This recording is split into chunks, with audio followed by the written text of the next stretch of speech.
हरिओम. भगवद्गीताबोध योगदास श्री जयगणेश जोशी यांनी केलेले निरूपण. अध्याय 18. मोक्ष संन्यास योग. ओम श्री परमात्मने नमः. अथ अथाष्टादशोऽध्यायः. जय योगेश्वर. परमात्म्याला नमस्कार. अध्याय 18. श्लोक क्रमांक 11. न हि देहभृता शक्यं त्यक्तुं कर्माण्यशेषतः यस्तु कर्मफलत्यागी स त्यागीत्यभिधीयते. देहधारीला संपूर्णपणे कर्माचा त्याग करणे केवळ अशक्य आहे. यास्तव जो कर्मफलाचा त्याग करतो तोच त्यागी म्हणून ओळखला जातो. देह जीवित ठेवणे अत्यावश्यक आहे.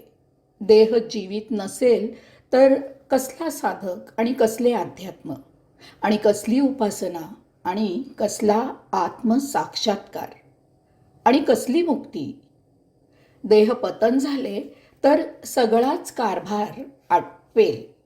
देह जीवित ठेवण्यासाठी अन्न, वस्त्र, निवारा अशा निदान कमीत कमी गरजा तरी भागवाव्याच लागतात.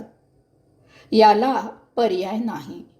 अन्न, वस्त्र, निवारा मिळवायचा असेल तर काम करणे अपरिहार्य आहे. एवढेच नव्हे तर प्रत्येकाने स्वतःच काम करूनच आपल्या अन्न, वस्त्र, निवाऱ्याची सोय करावी हेच योग्य आहे. आयते खाणे किंवा आपल्या चरितार्थाचा भार दुसऱ्यावर सोपवणे हे योग्य नाही.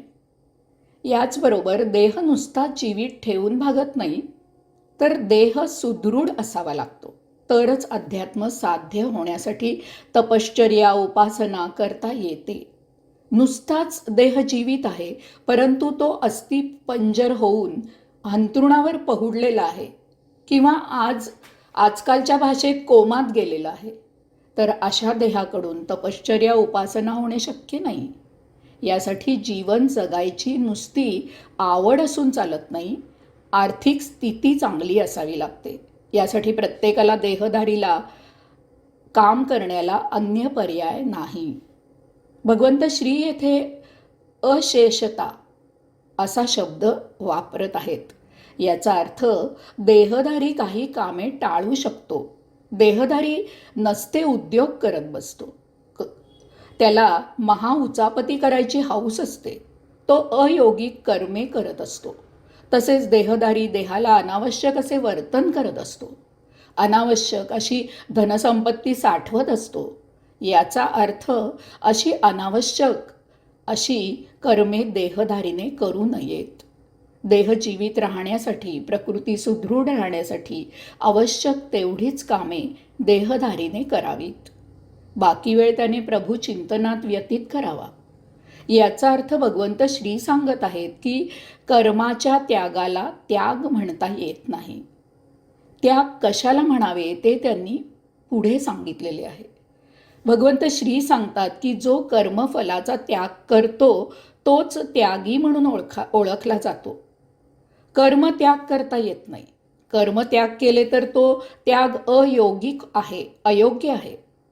कर्मापासून मिळणाऱ्या मोबदल्याचा त्याग हाच खरा त्याग आहे. कर्माचा परिणाम काय होणार याची तमा न बाळगता जो कर्म करण्याला प्राधान्य देतो तोच सत्य त्याग आहे.